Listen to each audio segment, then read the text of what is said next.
Friends, இன்றைக்கி mixer செய்ய போகிறேன்.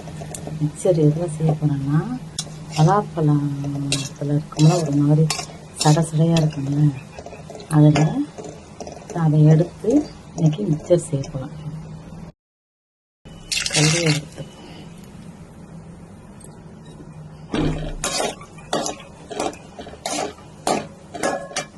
கருவேப்பிலையை பொரிச்சு எடுத்துக்கணும். இப்போ கொஞ்சம் கொத்துக்களையும் வறுத்து போட்டு, அடுத்தது காணம் பீஸ்,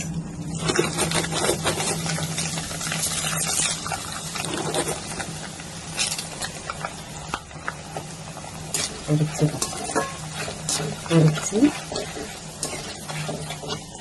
இந்த பலாப்பழம் அந்த சடையாக இருக்கும் இல்லையா, அதில் கடலையை வறுத்து போட்டாச்சு. இப்போ கார்ன் சிப்ஸு வறுத்து போட்டுப்போம்.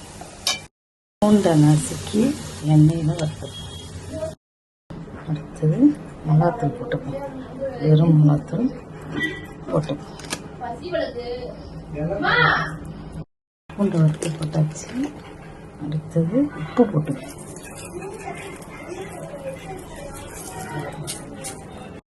அப்படியே சாப்பிட வேண்டியதுதான்.